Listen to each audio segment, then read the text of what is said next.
সোনার ছেলে বড় হয়ে দিল উপহার, সে এখন বড় অফিসার, কি খাই দেখো পরিণাম তাহার, ও গো কি খাই দেখো পরিণাম তাহার।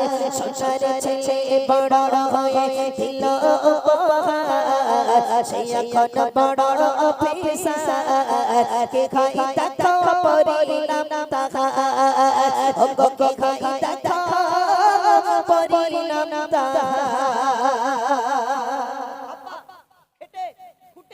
ঘুরে ফিরে আব্বা বাচ্চাটাকে মানুষ করেছে, সেই বাচ্চাটাকে লালিত পালিত করতে কত কষ্ট হয়েছে। কবি কি লিখছে শুনুন। ঘুরে ঘুরে পিতা মাতা বড়ই যে গায়রা, লেখা পড়া করবে শশা পাবে কত শর্মা। ঘুরে ঘুরে পিতা মাতা বড়ই যে গায়রা, লেখা পড়া করবে শশা পাবে কত শর্মা।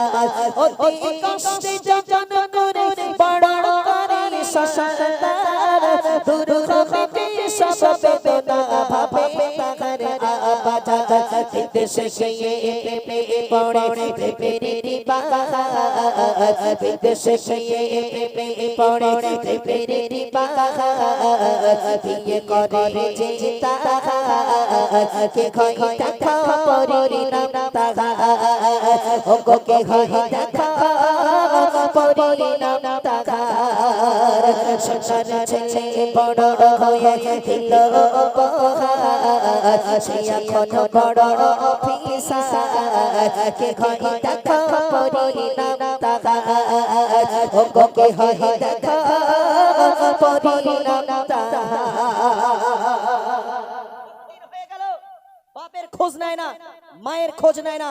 ভালো করে শুনবেন, এরকম অনেক সন্তান আছে বাপের খোঁজ নেয় না, মা সন্তান খোঁজ নেয় না, কিন্তু আলহামদুলিল্লাহ এদিককার সন্তানেরা ভালো। আমি যা দেখছি সবাই মোটামুটি কম বেশি ভালো, তাই তো নাকি বাপজি? এদিকে বাপ মার খোঁজ নেয়। বাবা অনেক বছর কেটে গেল কিন্তু সেই বাপ মার খোঁজ নেয় না, সে গরিব অসহায় দুস্থ বাপকে সে খোঁজ নেয় না। সে আরাম আয়েসে বিদেশে খুব যত্ন সহকারে বউটাকে নিয়ে আছে, কিন্তু বাপ মার দিকে খোঁজ নেয় না। কবি কি লিখছেন খুব সংক্ষেপে বলছি। কত বছর কেটে গেল আসে ছেলে ফিরে, বগেরে কথাই গেল ছেলে বাবাকে ভোলে। কত বছর কেটে গেল আসে ছেলে ফিরে, বগেরে কথাই গেল ছেলে বাবাকে ভোলে। ও বাবা দেখে পিতা কত যাই বাবা চোখের কাছে, রিকশা ভাড়া দিয়ে খাটে সংসারের অভাবে, মায়ের শরীর বড় খারাপ কি হবে যে উপায়, মায়ের শরীর বড় খারাপ কি হবে যে উপায়। পিতা পড়ে যে চিন্তায়, ছেলে দোলে সুখের আঙিনায়। সোনার ছেলে বড় হয়ে দিল উপহার, সে এখন বড় অফিসার, কে হয় দেখা পরিণাম তাহার, ও গো কে হয় দেখা পরিণাম তাহার। যাচ্ছিল সেই অফিসারের সাথে দেখা হলো, বলে এই যুবক তোমার বাড়ি, তোমার মায়ের একটু হাঁপানি রোগ ছিল, তোমার মা খুব দমের কষ্ট পাচ্ছে, তোমার মায়ের শরীরটা অত্যন্ত খারাপ, তোমার মা মনে হয় বাঁচবে না, তোমার মাকে একটাবার ফোন করে খোঁজ নিয়েছো, যাও বাড়ি চলে যাও। ওই সময় বলছে সত্যি কি আমার মায়ের শরীর খারাপ? সত্যি কি? বলছে তোমার মা মনে হয় বাঁচবে না। ছেলে সঙ্গে সঙ্গে বউয়ের কাছে গিয়ে বলছে এ দেখো আমাকে একটু ছুটি দাও, আমি বাড়ি যাব, আমার মা নাকি খুব শরীর অসুস্থ। বউ তখন বলছে তুমি যদি যাও আমাকে ডিভোর্স দিতে হবে। যেই বলেছে সপাট করে একটা বোর গালে চড় মেরেছে, বলে হ্যাঁ ডিভোর্স দিতে মানে আমার বাপ মার কাছে আমার অধিকার আছে আমার যাবার। এই নেই কি নেই? আছে কি নেই বলুন? আছে কি নেই? অবশ্যই আছে। মায়ের শরীর অসুস্থ, এদিকে বাপ কি করেছে একটা রিক্সা ভাড়া করেছে, একটা মহাজনের কাছে গিয়ে বলছে বলে বাবা আমার একটু রিক্সা দেবে। রাত্রে খাটে, দিনে মানে কিন্তু খাটে না। খুব সংক্ষেপে বোঝাচ্ছি, ঠিক আছে? রাত্রে খাটে, দিনে মানে খাটে না। কেন? দিনে মানে যদি রিক্সা চালায় তাহলে ভাববে কি যে দেখেছো অফিসারের ছেলে, অফিসারের ছেলে অফিসার, আবার ওর বাপ দেখো রিক্সা চালাচ্ছে।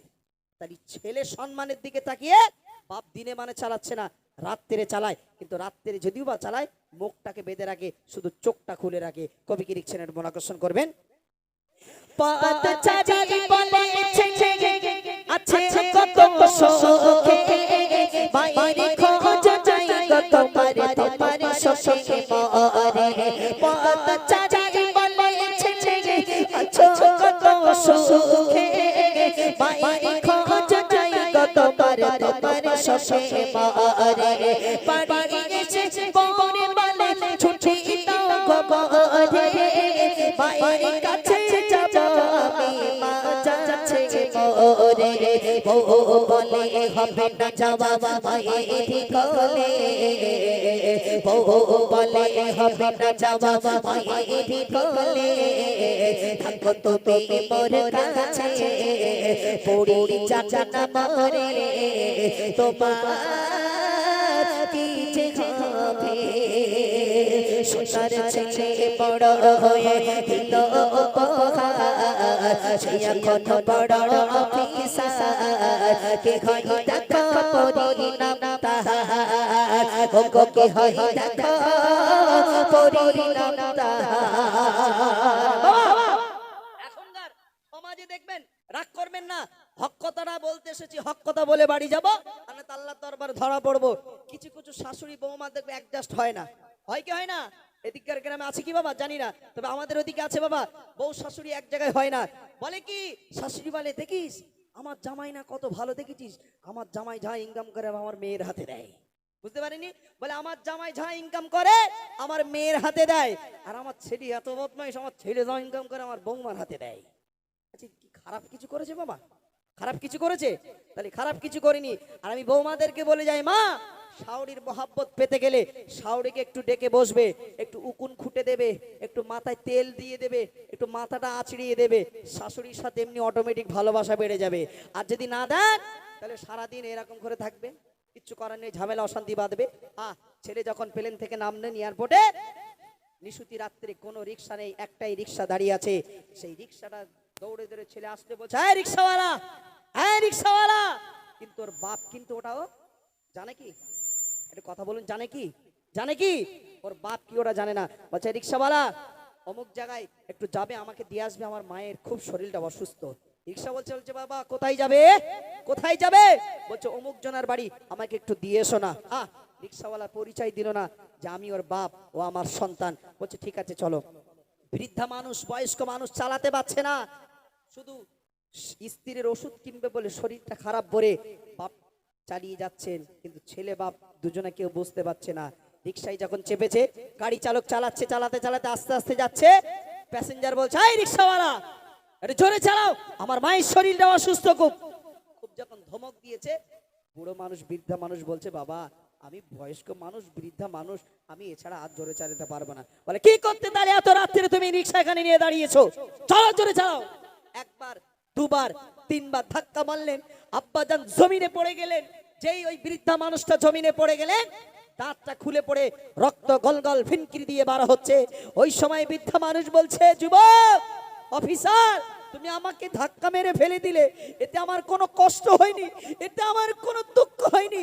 যুবক তুমি একটাবার রিক্সা থেকে নেমে লাইটটা মারো না, আমার দাঁতটাকে আমি একটু খুঁজে নিয়ে তারপর আমি আবার রিক্সা চালাবো। যুবক যখন ছুটে নেমে পড়লেন, নেমে যখন দেখলেন অন্য কেউ নয়, আমার বাপ জন্মদাতা পিতা, আমার আব্বা রিক্সা চালাচ্ছে, আমার বাপের দাঁতটা খুলে পড়ে গেছে, রক্ত গলগল ফিনকিরি দিয়ে বার হচ্ছে। ওই সময় যুবক বললে আব্বা আমি বড্ড ভুল করে ফেলেছি। জড়িয়ে ধরে কোলের ভিতরে নিয়ে বলছে আব্বা তুমি বসো, আমি রিক্সা চালিয়ে আমি আমার মাকে দেখতে যাব। ওই সময় যুবক যেই বাড়ি পা দিলেন, 10 মিনিট আগে মা মারা গেলেন, মায়ের টেনশনে আব্বাও হার্ট অ্যাটাক করে মারা গেলেন। ছেলে বলছেন আল্লাহ আমার বাপকে আমার মাকে আমি কিছু করতে পারলাম না, দোয়া নিতে পারলাম না, আল্লাহ আজকে আমার আব্বা মা চলে গেল, আল্লাহ আমি কি জবাবগিরি দেব। তাই কবি কি লিখছেন,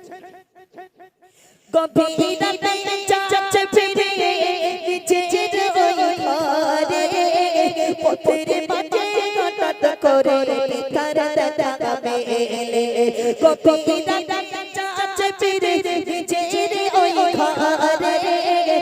পথের মাঝে হঠাৎ করে পিতার দেখা মেলে ঘরে ফিরেছে দেখে মা যাচ্ছে চলে দৃশ্য দেখে পিতা তার গেল যে মোরে না করে ক্ষমা তোমরা দুজন গেছো চলে না করে ক্ষমা তোমরা দুজন গেছো চলে টুকুলু আমার গেল হারিয়ে অস্ত্র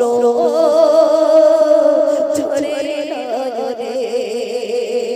সংসার ছেড়ে বড় হয়ে দিল উপহার সে এখন বড় অফিসার কে খাই দেখা পরিণাম তাহার ও গো কি হয় দেখা পরিণাম তাহার এদিকে মা চলে গেছে বলে ছেলের কলিজাটা দাও দাও করে বলছে আর ওদিকে আসার সময় বউকে কি করে এসেছিল কি করে এসেছিল যোগ ভাইরে বলো কি করেছিল হ্যাঁ মনে আছে মনে রাখবে চড় মেরে এসেছিল বলে সেই মহিলা ডিভোর্স নামা পাঠাচ্ছে ডিভোর্স নামা কি নামা বাবা ডিভোর্স নামা কি আশ্চর্য তাহলে কোথায় সমাজ পরিস্থিতি বাস্তব এখন এটা হচ্ছে কি হচ্ছে না হচ্ছে কি হচ্ছে না হচ্ছে সে শব্দ কবি লিখছেন পাগল হয়ে পিতা মাতা বুকে জড়িয়ে ধরে সেই জন্য আমায় একা করে